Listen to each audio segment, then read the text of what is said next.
Sebuah karya terbaik dari Eza Mintarja, kelanjutan dari kisah Pelangi di Langit Singasari yang telah kami tayangkan sebelumnya. Kisah kolosal bernuansa sejarah dan fiksi di kehidupan tanah Jawa dengan judul Bara di Atas Singgasana.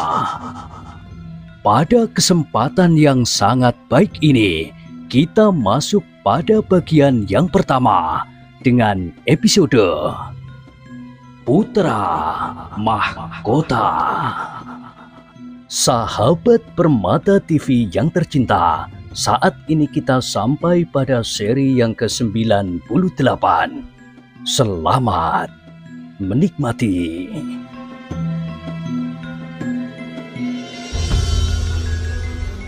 Di akhir kisah sebelumnya disebutkan, Senopati Singasari itu hanya dapat menggeram. Dicobanya untuk mengerahkan kemampuannya, tetapi ia sama sekali tidak berdaya menghadapi Kiai Kisi yang memiliki ilmu yang jauh lebih tinggi dari mereka bertiga.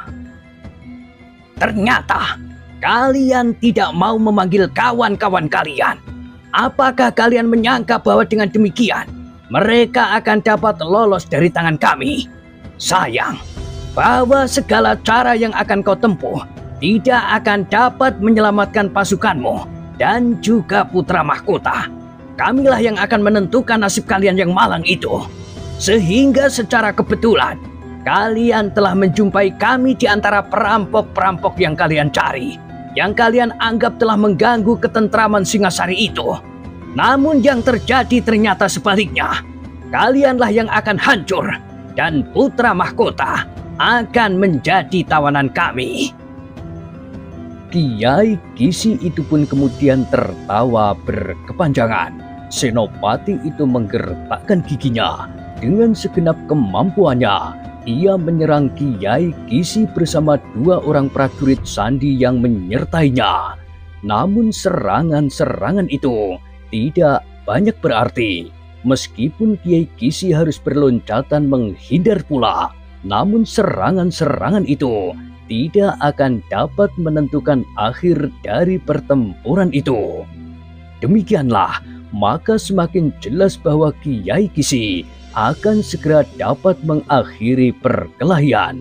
Ketiga lawannya itu pun menjadi semakin terdesak dan mulai membayang pula saat-saat terakhir dari perjuangan mereka yang gigih.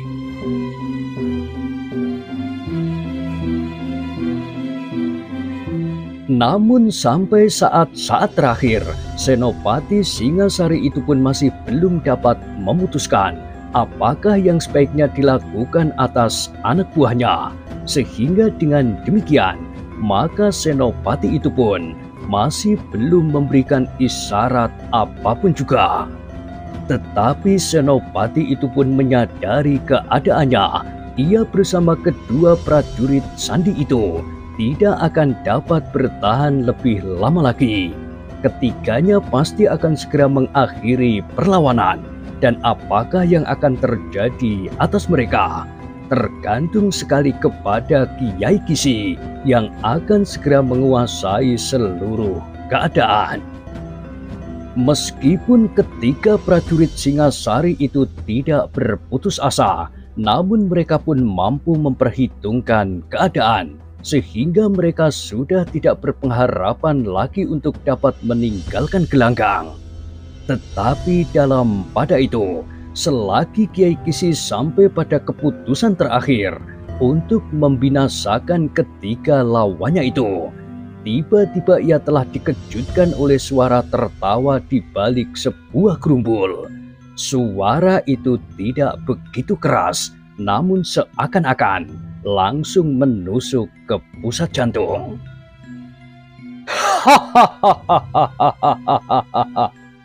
Kiai Kisi, terdengar suara di sela-sela tertawanya. Apakah kau benar-benar akan membunuh ketiga orang itu dan menangkap putra mahkota? Kiai Kisi tertegun sejenak, tetapi bukan saja Kiai Kisi, Ketiga lawannya pun menjadi termangu-mangu pula karenanya. Sejenak kemudian mereka pun melihat sesosok tubuh yang muncul dari balik rumpul. Hampir seluruh wajahnya tertutup oleh selembar kain hitam. Sedang pakaiannya yang membelit tubuhnya pun tampak kusut dan tidak karuan. Kainnya membelit pinggang di sela-sela kain yang juga berwarna hitam. Dadanya yang telanjang tampak menengadah, seakan-akan tidak akan dapat dilukai dengan jenis senjata apapun juga. Kiai Kisi berdiri tegak di tempatnya, wajahnya menjadi tegang dan nafasnya mulai memburu oleh perasaan heran yang menghentak-hentak dadanya. "Hai, Kiai Kisi, kenapa kau berdiri termangu-mangu seperti melihat hantu? Sudah lama kita tidak ketemu. Sekarang kesempatan yang aku tunggu-tunggu itu tiba. Aku dapat menciummu di tengah-tengah padang ilalang ini." "Siapa kau?" terdengar Kiai Kisi berdesis. "Hei, kau sudah lupa kepadaku? Siapakah kau?" "Aku siluman bayangan. Nah, kau ingat sekarang?" Kiai Kisi mengerutkan keningnya. Perlahan-lahan ia bergumam, "Nama itu aneh sekali. Aku belum pernah bertemu dengan jenis siluman apapun juga." Orang yang berkerudung itu tertawa. Katanya kemudian, "Mungkin kau sudah lupa akan janjimu 20 tahun yang lampau, bahwa pada suatu saat kita akan bertemu lagi di medan perkelahian. Nah, sekarang waktu itu telah lewat beberapa hari sampai purnama terakhir. 20 tahun itu sudah lewat 2 hari. Sampai sekarang, yang 20 tahun itu sudah lewat 8 hari. Kiai Kisi mencoba mengingat-ingat, tetapi ia tidak berhasil mengingat kembali waktu yang 20 tahun itu. 20 tahun, memang waktu yang lama. Tetapi pertemuan ini tidak akan sia-sia. Aku akan menuntut balas atas kekalahanku dahulu. Bahkan seandainya aku tidak terperosok ke dalam jurang, kau pasti sudah membunuhku. Nah, niat membunuh itu kini telah tumbuh pula di hatiku. Yang akan terjadi hanyalah 2 kemungkinan. Kau atau aku yang akan mati sekarang. Kita tidak akan sempat membuat janji lagi untuk 20 tahun mendatang. Umur kita sudah semakin tua, dan 20 tahun lagi kita tidak akan dapat lagi berdiri tegak di angin yang agak kencang." Orang itu berhenti sejenak. Dipandanginya wajah Kiai Kisi yang tegang. Namun kemudian Kiai Kisi itu menggeram.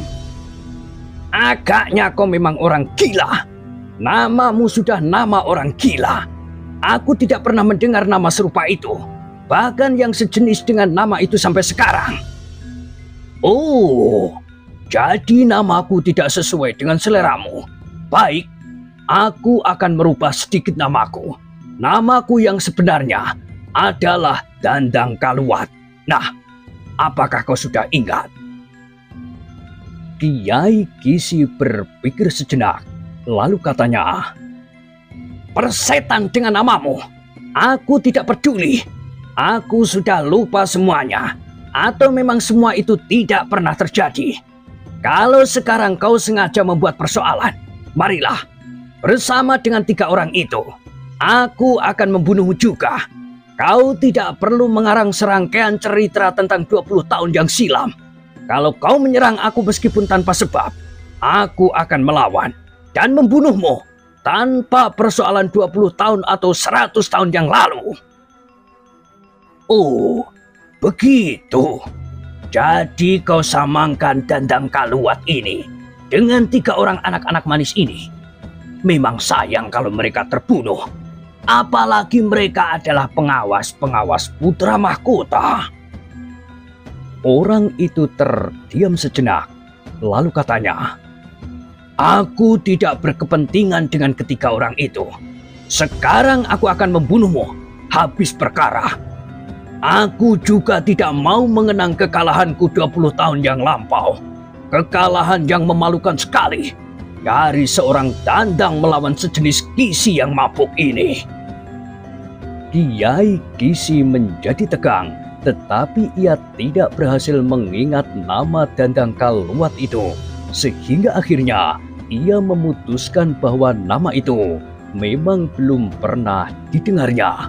Karena itu maka katanya, "Ayo dandang Kaluat, kalau ingin mulai, marilah segera mulai bersama dengan ketiga prajurit ini.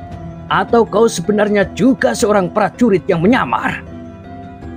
"Aku tidak mau diganggu apabila aku sudah turun ke arena. Karena itu, aku minta waktu beberapa saat saja untuk berkelahi melawan Kiai Kisi."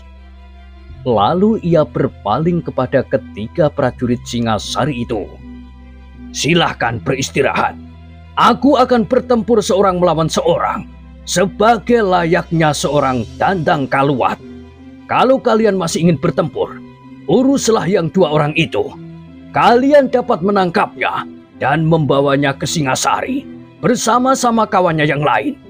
Kalian akan segera dapat menyelesaikan tugas kalian tanpa diganggu lagi oleh Kiai Kisi yang tamak ini."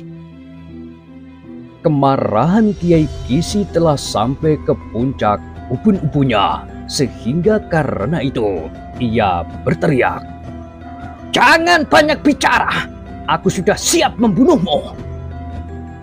Orang yang menyebut dirinya bernama Dandang Kaluat itu pun segera mempersiapkan dirinya. Selangkah ia maju, namun ia masih sempat berkata, "Jangan ganggu aku. Kalau dua orang kawan Kiai Kisi itu akan berbuat aneh-aneh, tangkaplah mereka."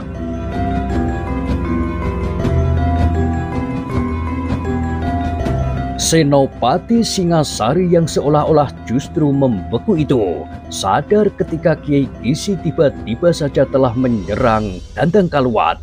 Namun Dandang Kaluat ternyata cukup tangkas untuk menghindarinya. Sejenak kemudian keduanya telah terlibat dalam perkelahian. Namun kali ini Kiai Kisi tidak sekedar melawan tiga orang prajurit yang mempunyai kemampuan jauh di bawah kemampuannya. Kini ia bertempur melawan seseorang yang menyebut dirinya Dandang Kaluat, yang ternyata memiliki ilmu yang cukup kuat untuk dapat melawannya. Senopati bersama dua orang petugas sandi dari Singasari itu pun bergeser beberapa langkah surut. Sejenak mereka memandang dua orang kawan Kiai Kisi yang agaknya sedang memperhatikan perkelahian yang sedang terjadi itu. Perkelahian yang benar-benar merupakan perkelahian yang semakin lama, semakin seru. Kiai Kisi yang dibakar oleh kemarahan menyerang Dandang Kaluat seperti banjir bandang, beruntun tidak henti-hentinya. Ia ingin segera menyelesaikan perkelahian itu sebelum ketiga prajurit Singasari itu berusaha untuk melarikan diri. Tetapi agaknya lawannya sama sekali tidak membiarkannya berbuat seperti rencananya. Lawannya yang menyebut diri bernama Dandang Kaluat itu mampu bergerak sedahsyat angin prahara yang melandanya bertubi-tubi.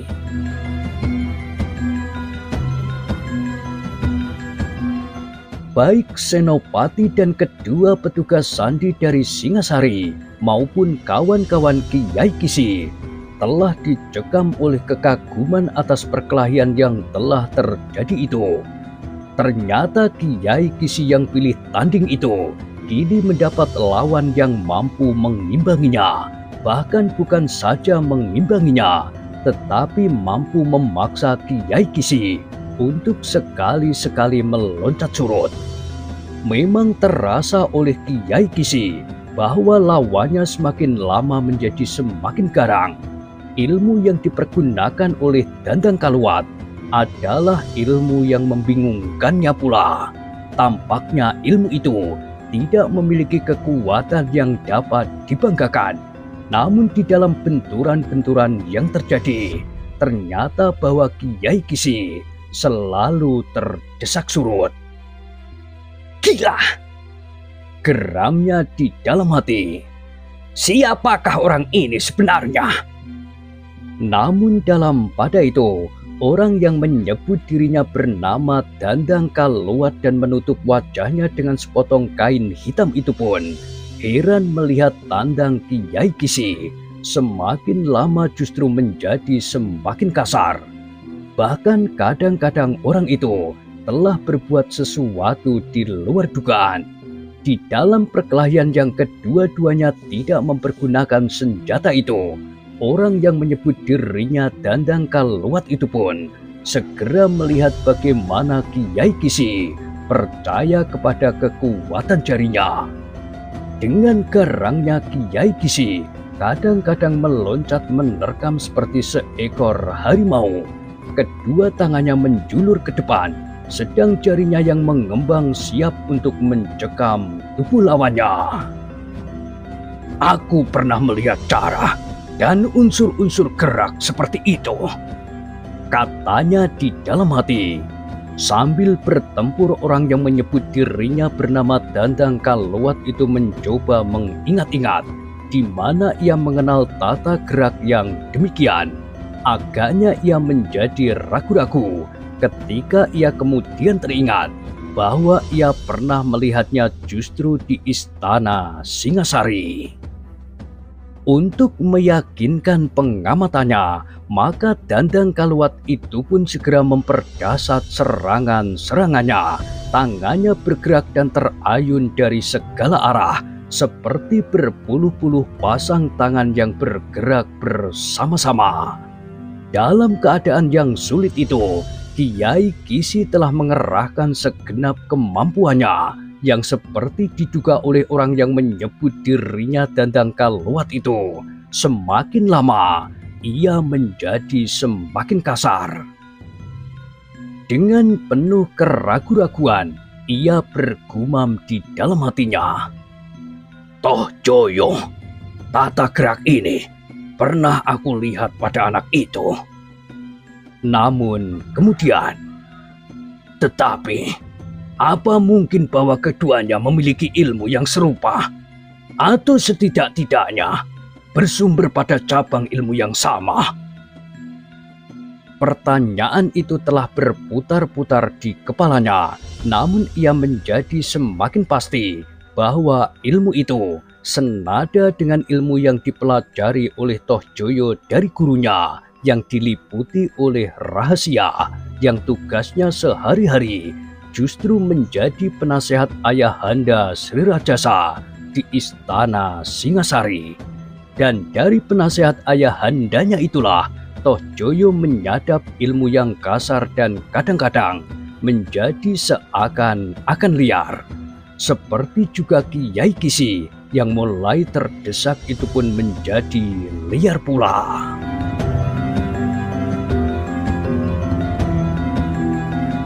Dengan demikian, maka orang yang menyebut dirinya Dandang Kaluat itu pun menjadi semakin cermat mengamati tata gerak lawannya. Hampir setiap unsur gerak yang khusus selalu diingatnya baik-baik. Tata gerak yang pernah tampak pada Toh Joyo maupun yang belum pula. Sejenak kemudian, maka perkelahian itu pun menjadi semakin nyata bagi mereka yang menyaksikannya. Kiai Kisi yang merasa dirinya tidak terkalahkan itu semakin terdesak surut. Betapa ia berusaha mempertahankan dirinya, tetapi lawannya memang memiliki beberapa kelebihan yang tidak teratasi. Meskipun Dandang Kaluat itu sama sekali tidak mengimbangi kekasaran Kiai Kisi yang hampir menjadi buas itu, namun ia sanggup menguasai setiap gerak dan sikapnya.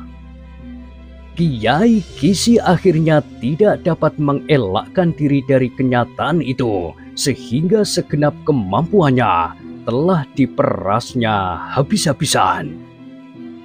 Pada itu, kedua kawannya pun menjadi cemas melihat perkembangan dari perkelahian itu.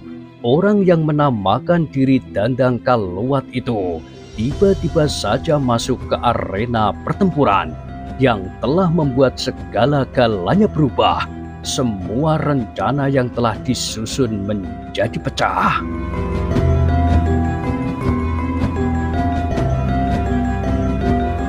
Sejenak kemudian keduanya masih tetap berdiam diri. Sekali-sekali disambarnya ketiga prajurit Singasari dengan tatapan matanya yang penuh kebimbangan.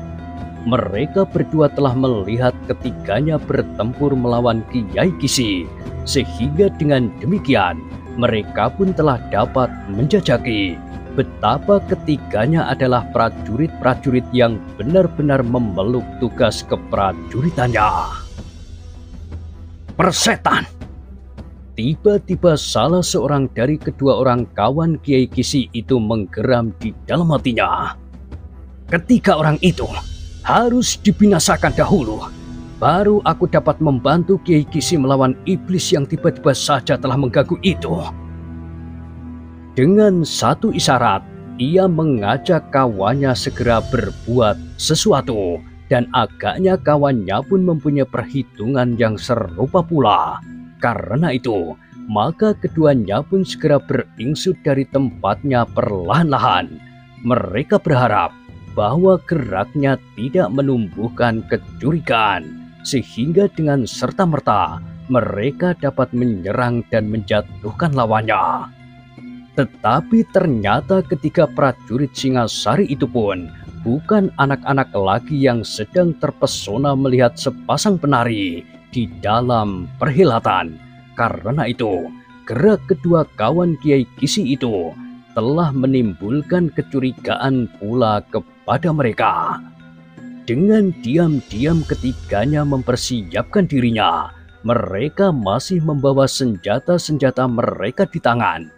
Namun mereka masih belum beringsut dari tempatnya.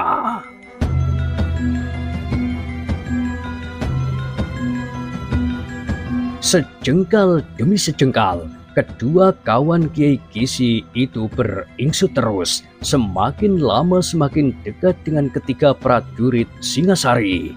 Meskipun nampaknya ketiga prajurit itu tidak menghiraukan mereka, namun mereka sudah bersiap menghadapi setiap kemungkinan. Ketika kedua orang itu merasa waktunya telah tiba, dengan satu isyarat pula, tiba-tiba saja keduanya telah meloncat menyerang dengan garangnya. Tetapi tidak seperti yang mereka duga, ketiga prajurit itu telah siap menyambut serangannya. Dengan tangkasnya mereka menghindar dan bahkan dengan cepat pula mereka pun berganti menyerang.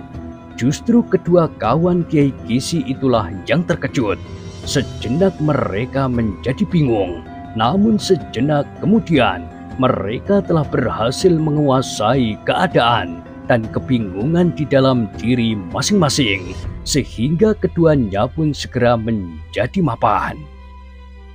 Prajurit-prajurit Singasari itu tidak merasa lagi terikat pada sikap perang tanding. Apalagi setelah kedua orang itu menyerang dengan diam-diam, mereka seakan-akan merupakan prajurit-prajurit di medan perang. Siapa yang lengah, ialah yang akan binasa. Tidak seperti tata kehormatan di dalam perang tanding yang beradu dada dan selalu menyerang dengan sikap jantan.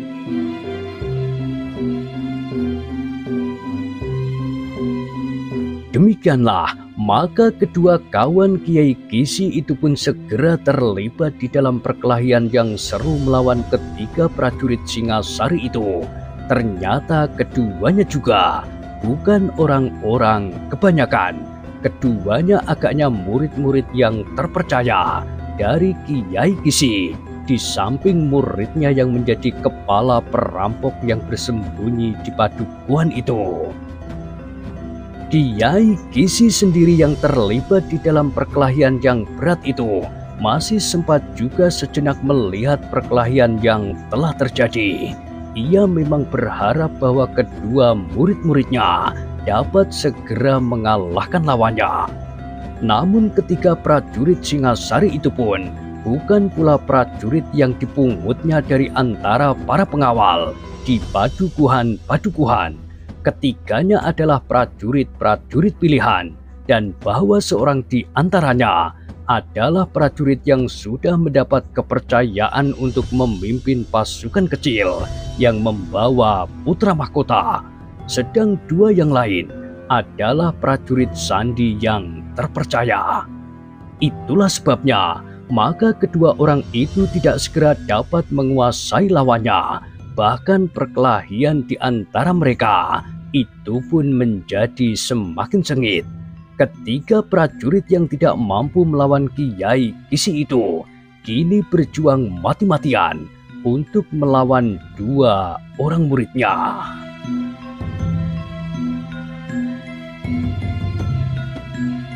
Namun kemudian ternyata bahwa di dalam perkelahian yang demikian, dua orang kawan Kiai Kisi yang menurut tata geraknya adalah murid-muridnya itu memiliki beberapa kelebihan dari ketiga prajurit Singasari itu. Geraknya yang kasar dan liar kadang-kadang membuat lawan-lawannya menjadi bingung dan bahkan ngeri dan berdebar-debar. Tetapi mereka sadar bahwa apabila mereka terpengaruh oleh perasaan itu, maka akhirnya mereka akan benar-benar dicincang oleh kedua orang yang buas itu.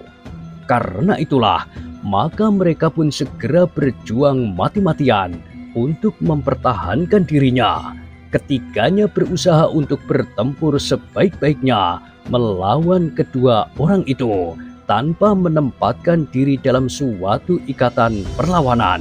Ketiganya bertempur isi-mengisi dan berusaha melawan kekasaran kedua lawannya itu dengan kecepatan bergerak. Sekali-sekali mereka berputar-putar, namun tiba-tiba mereka menyerang berganti-ganti. Agaknya usaha itu sedikit memberikan pengaruh.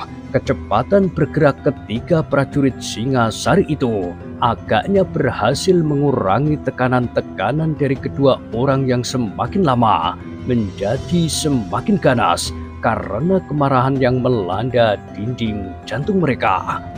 Tetapi untuk mengalahkan ketiga prajurit Singasari yang terpilih itu memang tidak terlampau mudah. Mereka memerlukan waktu dan perjuangan yang cukup berat.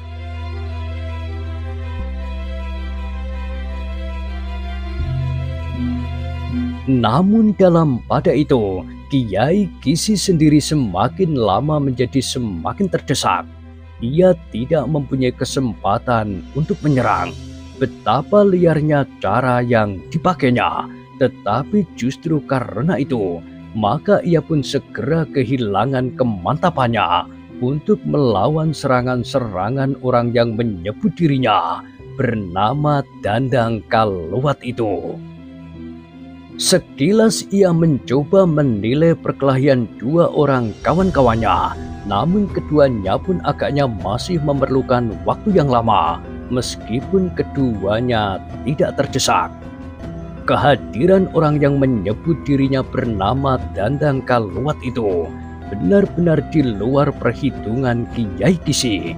Dengan demikian, rencananya untuk menangkap putra mahkota semakin lama menjadi semakin pudar. Ia tidak akan dapat menggunakan putra mahkota untuk memeras kerajaan. Ia tidak akan dapat berbuat apa-apa seperti yang diinginkannya apabila putra mahkota itu ada di tangannya. Dalam kecemasannya itu, masih juga terngiang segala janji yang pernah didengarnya. Rencana yang tidak saja disusunnya sendiri, namun kenyataan yang dihadapinya benar-benar di luar dugaan. Apakah aku memang dijebak dengan cara ini? Ia menggeram di dalam hatinya. Atau iblis ini memang mempunyai kepentingan sendiri yang kebetulan bersamaan waktunya? Atau iblis ini memang berkepentingan pula dengan putra mahkota. Demikianlah, maka akhirnya Kiai Kisi sampai pada suatu kesimpulan bahwa ia harus mempergunakan ilmu pamungkasnya. Ia harus mempergunakan aji yang diandalkan selama ini untuk menyelesaikan kesulitan yang timbul di dalam setiap pertempuran melawan siapapun juga. Biasanya setiap orang yang tidak dapat dikalahkannya dengan kemampuan wantahnya akan segera dibinasakan dengan aji pamungkasnya. Agaknya orang yang menyebut dirinya Dandang Kaluat itu pun harus dihancurkannya dengan ilmu tertingginya, sehingga tubuhnya akan robek tersayat-sayat. Apa boleh buat, ia harus menyesali kesombongannya, berkata Kiai Kisi di dalam hatinya. Demikianlah, ketika Kiai Kisi benar-benar tidak mampu lagi melawan kecepatan gerak orang yang menyebut dirinya Dandang Kaluat itu, maka ia pun segera mempersiapkan dirinya untuk melepaskan aji pamungkasnya.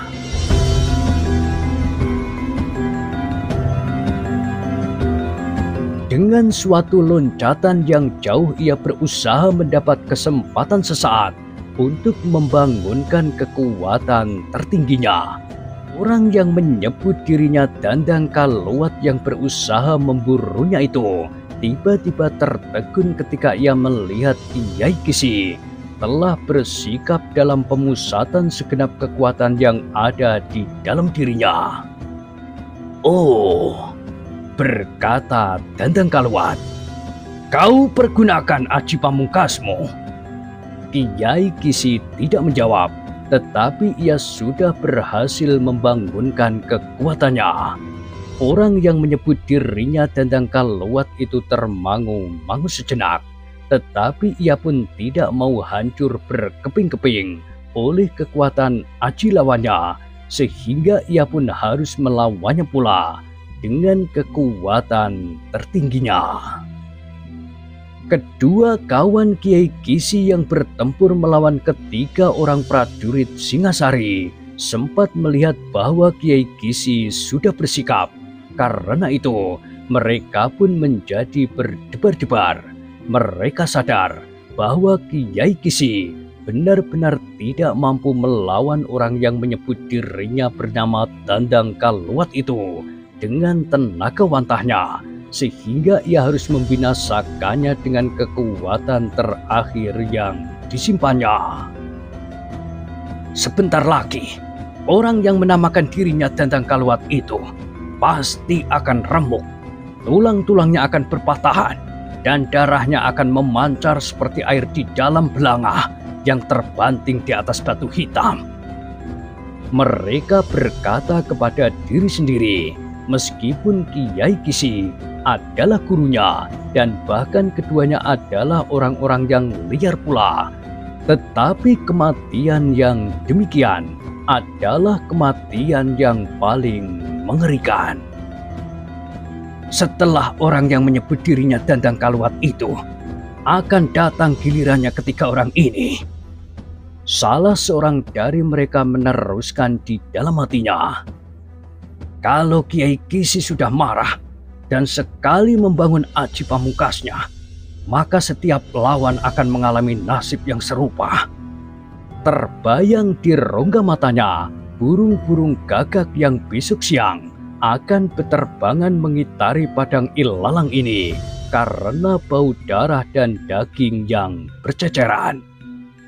Mungkin juga setiap prajurit Singasari yang lain, kecuali putra mahkota. Demikianlah pertempuran itu kian menjadi tegang.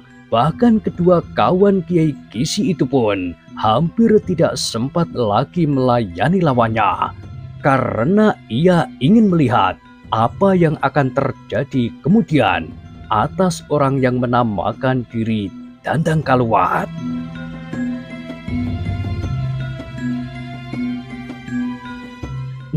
Nah, bagaimanakah kisah selanjutnya? Silahkan ikuti terus. Kisah Bara di atas Singgasana pada kesempatan berikutnya. Sampai jumpa.